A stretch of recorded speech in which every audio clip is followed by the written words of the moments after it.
Good afternoon, everyone. Thank you for being here. My name is Sergeant Paul Manig, Media Relations Officer for the RCMP Manitoba. Chief Superintendent Rob Hill, Criminal Operations Officer for the Manitoba RCMP, will provide a brief update on last week's tragic discovery near Emerson, Manitoba. Along with him today is Superintendent Rob Lasson, Officer in charge of Major Crime Services in Manitoba. Following his statement, I will read it in French. There will then be a brief question and answer session. Bon après-midi. Merci de votre présence. Je suis le sergent Paul Manig, agent des relations avec les médias à la GRC du Manitoba. Le surintendant principal Rob Hill, officier responsable des enquêtes criminelles de la GRC du Manitoba, donnera une brève mise à jour sur la triste découverte survenue la semaine dernière près d'Emerson, au Manitoba. Ensuite, je lirai sa déclaration en français. La conférence de presse se terminera par une courte période de questions après. Sir?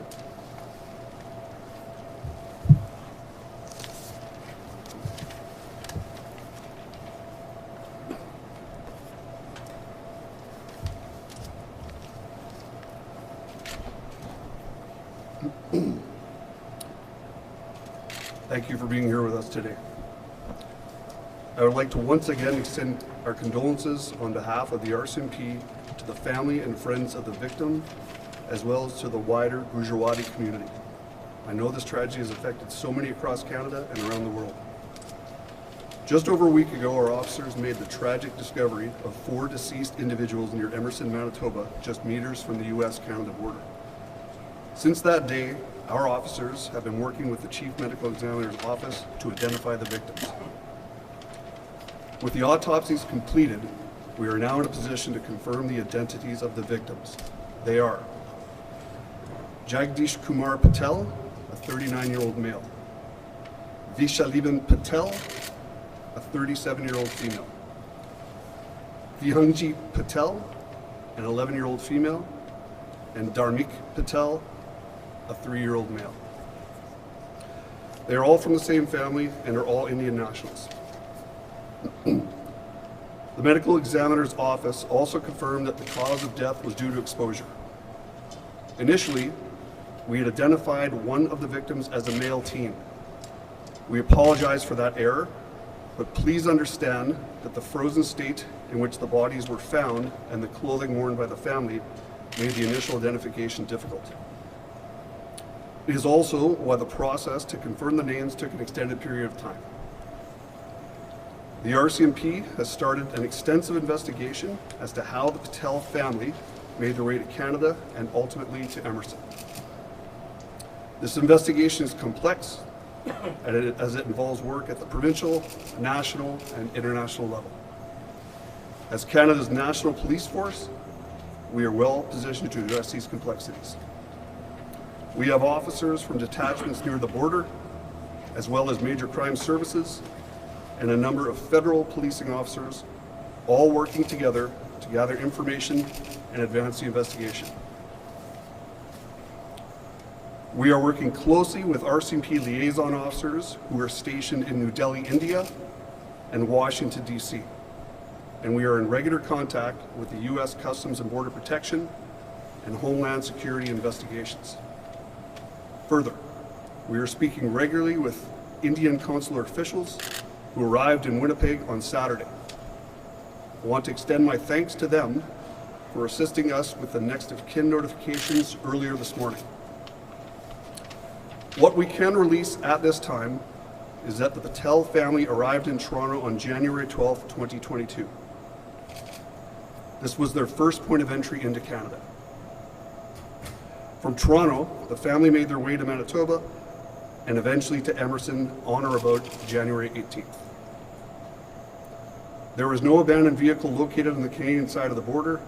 This clearly indicates that someone drove the family to the border and then left the scene. With what we know so far of their activities in Canada, along with the arrests that occurred in the United States, we believe this to be a case of human smuggling.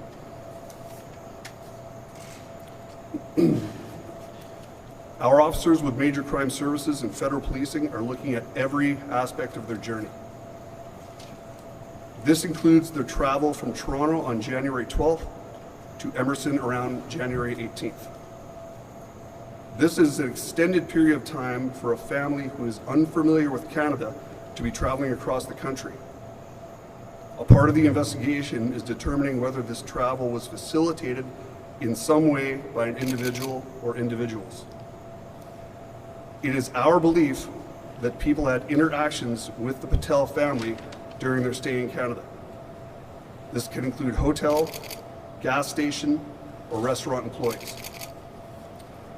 We need anyone who had interaction with the Patel family or has information about their journey to the border to think about what they went through and to step forward. We need you to contact our Major Crime Services tip line at 431-489-8551. Again, that number is 431-489-8551. Any information about their time in Canada will be incredibly helpful to our investigators.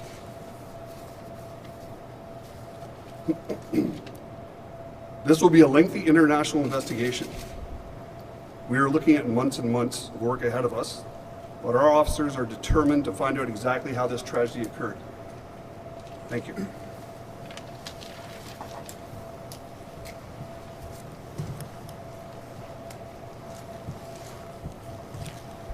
Thank you, sir. Nous vous remercions d'être venu aujourd'hui. Au nom de la GRC, je tiens encore une fois à offrir nos condoléances à la famille et aux amis des victimes, ainsi qu'à l'ensemble de la communauté Gujarati. Je sais que cette tragédie a touché beaucoup de gens au Canada et à travers le monde. Il y a un peu plus d'une semaine, nos policiers ont fait la triste découverte de 4 personnes décédées près d'Emerson, au Manitoba, à quelques mètres de la frontière canado-américaine. Depuis ce jour, nos policiers collaborent avec le Bureau de médecins légistes en chef pour identifier les victimes. À la suite des autopsies, nous pouvons maintenant confirmer l'identité des victimes. Jagdish Kumar, un homme de 39 ans.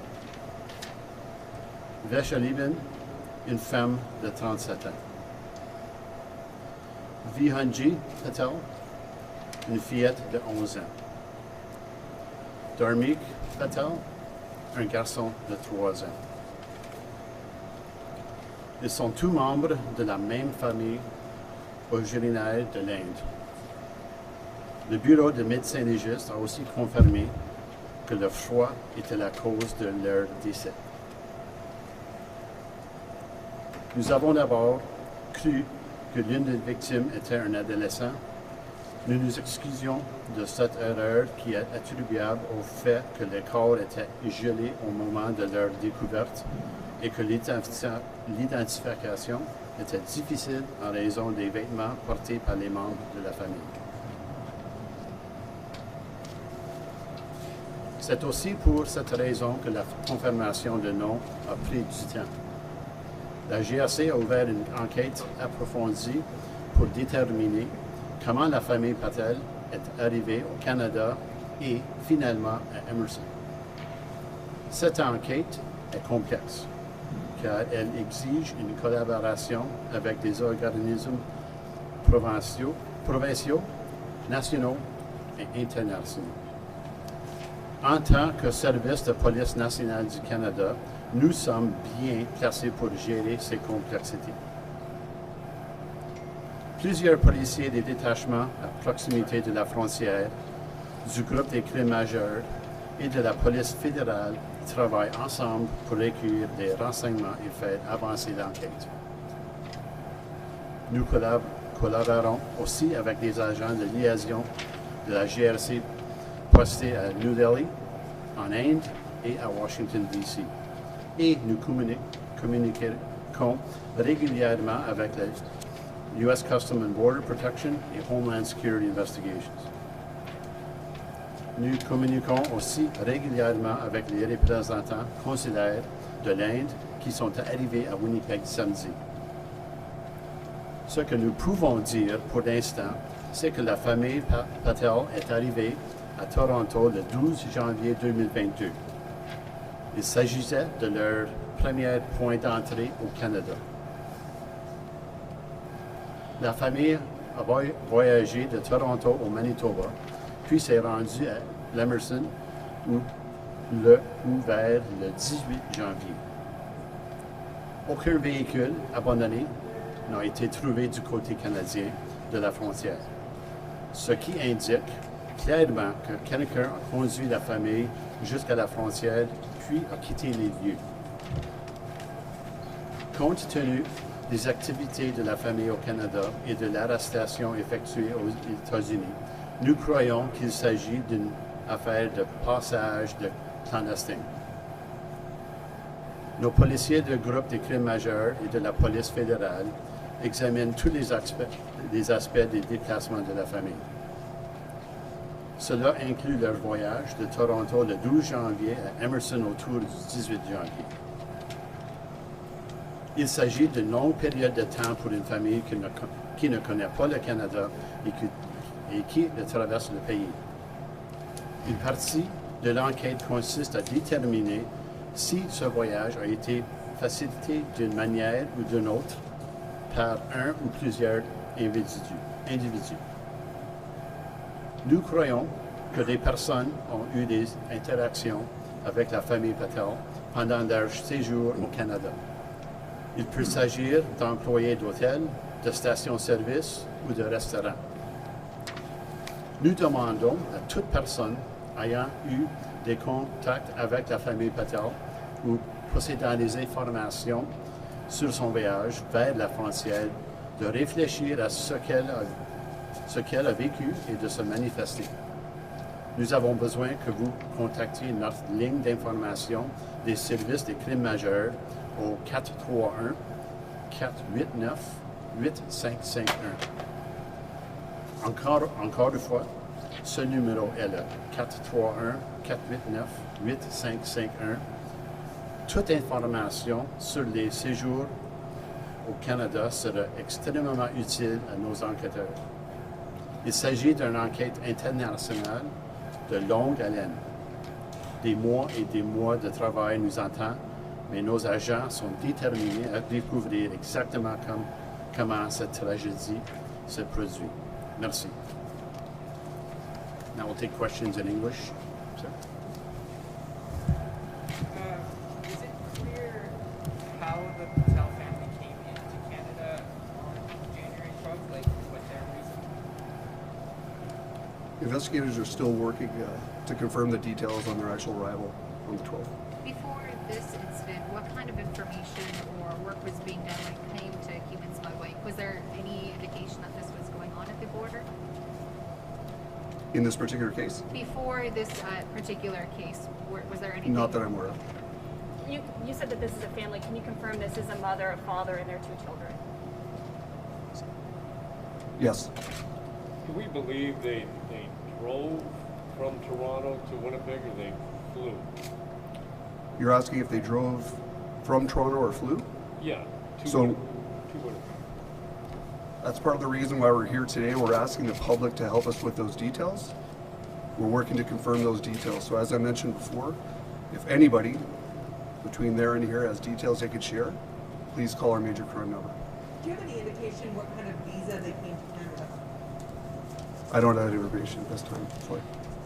Were any documents found with them that would lead you to believe that it was human smuggling for sure, or other documents that maybe were trying to get them to the United States for another reason? Sorry, could you repeat the question? I'm just trying to find out if there are any documents on them that may have led investigators to, believe more that this was a human smuggling operation, or that there are ties to India. That we're hearing from Indian police today that there was a travel agency that may have been involved in this as well. So our investigators are still working to confirm the initial information they found, as well as work with our Homeland Security partners in the U.S. who effected arrests south of the border. You mentioned that you're looking for people to give information for this route that the family took. Can you give any sort of details as to the route they might have gone, where they might have stopped? Do you have any sort of details for people who are wondering if they might have seen them? Again, that's why we're asking the public to provide us that information. Before they arrived in Emerson, is it known how long they'd been in Manitoba? Was it arriving in Manitoba that day, or a day before, or days before? Do we know yet? We're endeavoring to confirm that information. And again, if possible, please, anyone in the public with any information to help us confirm that, please come forward. So this is a family that arrived in Canada and then, unfortunately died at the border within a week. How difficult is it to track them when they came? It was such a short period of time from their arrival to when they were found. Those are the details we're working on to confirm now. Was it difficult then? What kind of challenges did that bring? I would assume the investigators would have numerous challenges tracking their movements. Again, why we're asking for assistance from the public. Is this a man and wife? Man and wife? Yes. I understand from U.S. officials that the 7 people that were apprehended are going to be deported. They just released that today. How will you be working with them then? I think you already said this, but we're just trying to understand how the investigation proceeds from here. Is it based on U.S. information? Is it based on India police information? How does this move? What are the next steps?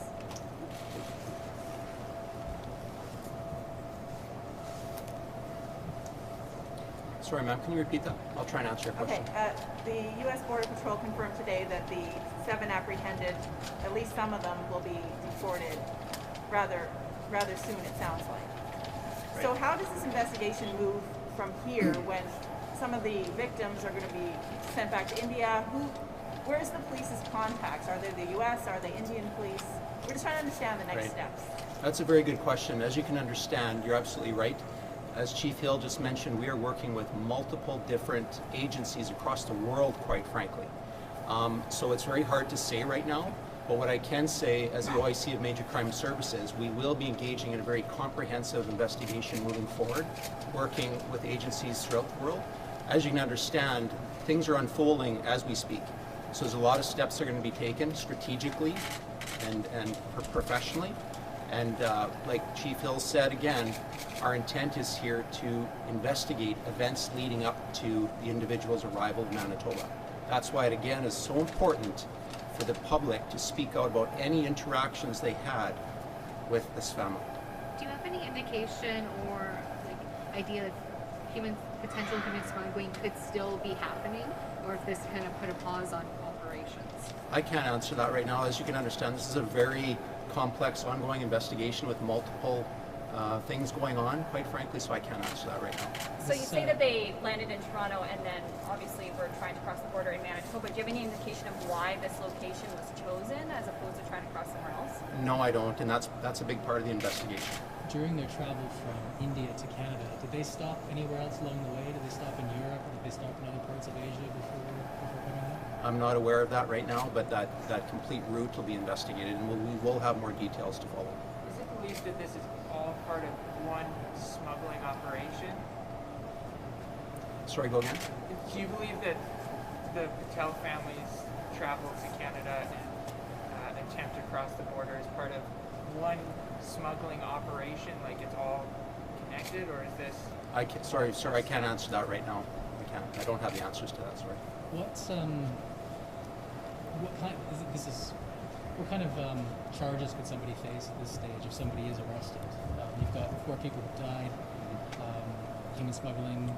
There's the Immigration Act, Criminal Code. What kind of charges could somebody face at this stage? There's multiple various charges under the Criminal Code that we could look at. I don't want to comment to make any commitments on that right now, as it is an ongoing investigation, and our job here is to prove the elements of the offenses that we're investigating. To follow up on my colleague's question, you had mentioned that there had been some things found with the bodies last week. Were there any documents found with the bodies? What I can say as part of the identification process, the passports of the individuals were located on their bodies. And what kind of clothes did they have? Did they have passports that made it difficult in regards to the identification? I can't get into those intricate details right now, as it's critical to the investigation and the integrity of it. Were they carrying any kind of luggage, things like that with them? Again, that's part of the investigation as well, and we will reveal more information today, but that'll contribute to the mode and how they got to the location as well. Where was the drop-off point near Emerson, and how far did this family make it from the drop-off point? That is an excellent question. That's a big thing that we're investigating. That's our primary focus. The 7 people that were arrested in the United States across the border, is it believed that they came following a similar route as the Patel family? Sorry, I missed that, your question. The 7 people that were arrested by U.S. Border Patrol agents in the U.S., is it believed that this group followed a similar path as the Patel family, flying into Canada? You know, I'm sure those details will come out. That'll be part of the investigation. But right now our focus is to determine about the mode that the Patel family took, and I'm sure the rest of that part of the investigation will follow. Will there be a photo of the family released to the media? That will be up for discussion. And what's the next steps for the bodies? Are they being released to family? Are they being released to the Indian consulate? Yes, we'll be working with the Indian consul on that in consultation with the families in India. Can you elaborate the on? 18th. Sorry, go ahead. No, you go. Sorry. Can you elaborate on who might have come into interaction with the families? You mentioned hotels, restaurants. Can you give an idea as to if you're someone who might have been on that route, who you would maybe be? Right. We can't say for sure, but what we do know is there was some time where the Patel family was in Canada, in Manitoba. So we would, you know, in any investigation, we'd take broad strokes and we would assume that they would have contact with, convenience stores, hotels, taxi companies, Walmarts, any type of businesses where they may have stopped. So I don't have exact, but our plea is to anyone out there that would have information on any contact they had with them, so we can establish the timeline of their movement. Do you know Clear why? what time on the 18th? No, I can't confirm that. Around Emerson? And do you know, it's horrible to think about, but can you take us into that night basically where these people were attempting to cross the border, and what was that walk like? I mean, did they get lost essentially? Did they get disoriented while they were walking? And what I can say in respect to the family, I won't get into the details about that particular, but we can all understand it was a very cold winter night in southern Manitoba on the open prairie, so that's all I will say about that. Is there any indication why the Patel family was trying to get into the United States? Not at this time. How likely is it that they would have interacted with anyone in the town of Emerson? I'm not sure about that. I'm hoping that the public will provide us with those answers, if anybody. And I know it doesn't state it in the release, but I'll ask anyway. No one in Canada is in custody in connection with this investigation? Not at this time. Can I get my French question? Okay. Can I ask one more question for English? Does RCMP know if the Patel family has any family members either in Canada or in the U.S.? That'll be a large component of the investigation because we'll need to interview those people. But I don't know right now. At this point, No. unknown? So the next of kin that you notified, those people are in India? Yes. Or are some of them here in Canada? They're in India. And just to mention, there will be a photograph released later today. Thank you. Mais voilà, Thank you. Oui. Oui, ok, merci. You know what? Merci. Yeah, for sure. We'll continue rolling, yes? Merci, thanks. Est-ce que vous êtes en mesure de nous dire, on comprend que le 12 janvier, ils sont arrivés à Toronto. De Toronto vers le Manitoba, qu'est-ce qui s'est passé? Est-ce qu'on a pris un avion, on a pris une voiture? Qu'est-ce qu'on sait? Bien, ça, c'est l'information qu'on cherche. On ne sait pas s'ils ont pris l'avion, ils ont peut-être une voiture, un autobus.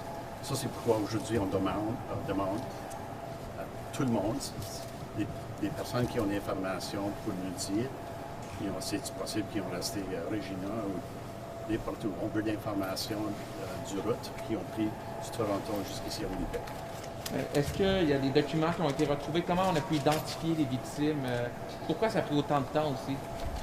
Bien, qu'est-ce qu'on a dit que la manière qu'on a trouvé la famille, c'était vraiment, c'était joli, solide. Ça a pris du temps pour comparer les passeports qu'on a trouvés avec les personnes. Ça prend du temps, même avec les chefs du Manitoba pour qu'ils aient fait l'autopsie. Ça prend du temps. Ça, on excuse que ça prend presque une semaine, mais on peut faire 100% qu'on sache si les personnes qu'on a pour dire la famille à l'Inde. Mais là, de ce que j'en comprends, c'est une enquête complexe. C'est pas demain la veille qu'il va y avoir des arrestations dans ce dossier-là.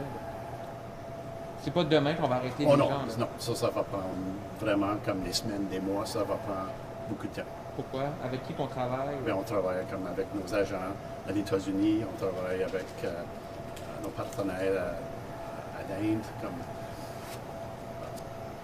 une grosse groupe de police, tout le monde qui travaille ensemble. So, l'information qu'on partage, tout le monde a des questions. So, on travaille fort pour fournir des réponses. Pourquoi le point de chute, l'arrêt a été Emerson au Manitoba? Je ne sais pas. Vraiment, c'est une bonne question. Ça, c'est une chose que l'enquête, on essaye de répondre. En anglais, on a expliqué, là, on demande l'aide de la population, mais on pense que les gens, on demande l'aide de qui précisément? En anglais, on disait hôtel. Expliquez-moi, on demande l'aide de qui aujourd'hui? Bien, tu peux voir, ils sont arrivés au Canada le 12 janvier. So, on a 6 jours pour trouver, y a-t-il personne, y a-t-il des restaurants, des magasins, y a-t-il des places que cette famille est arrêtée pour acheter des couches pour l'enfant ou du manger. Il y a des personnes qui l'ont vu. So, on demande à ces personnes-là de nous appeler pour fournir de l'information pour nous autres. Parce qu'on ne sait pas, là. De ces gens Absolument. On ne sait pas s'ils ont pris l'avion, peut-être ils ont pris une voiture, un autobus. Il y a des personnes qui l'ont vu. So, on demande à ces personnes de nous appeler. Qu'est-ce qui se passe avec ces corps-là, les 4 personnes retrouvées, la famille Patel? Fait quoi? Qu'est-ce qu'on fait avec les corps? Bien, on est en train de parler avec la famille Patel à l'Inde pour faire des, comment tu dirais, des plans pour les retourner à l'Inde. Est-ce que quel genre d'accusation les gens est-ce qu'ils pourraient faire face si on arrête des personnes dans ce dossier-là? Bien, moi je dirais que c'est trop bonheur pour dire une réponse. Il y a une enquête qui va durer des mois. C'est possible quand il y a des charges criminelles. C'est trop bonheur pour dire de quel. D'expérience, est-ce que c'est difficile de régler des cas de trafic de migrants clandestins par expérience? Il y a des experts qui nous disaient, vous savez, si on arrête quelqu'un en Inde, on arrête quelqu'un aux États-Unis, ça ne veut pas dire qu'on arrête quelqu'un au Canada parce que souvent ces réseaux-là sont très organisés et ne se parlent pas le moins possible du moins. Oui, absolument. Il y a beaucoup de personnes qui se parlent, puis pour nous autres, c'est de faut qu'on suit l'information. Ça va nous amener aux États-Unis pour l'information. Il faut qu'on apprenne toutes les informations, les mettre tout ensemble pour voir y a-t-il quelque chose ici qu'on continue avec. Là, on ne pense pas qu'il y a d'autres personnes disparues dans ce dossier. On ne sait pas. L'enquête va déterminer toutes ces réponses. Parfait. Mais on ne ferme pas la porte à ce qu'il y ait d'autres gens disparus ou? De personnes disparues, on a trouvé tout le monde. Là. Pour aujourd'hui, je dirais non. OK. Puis, je pense que ça fait le tour pour moi. Merci beaucoup. Merci. Très apprécié. Thank you very much.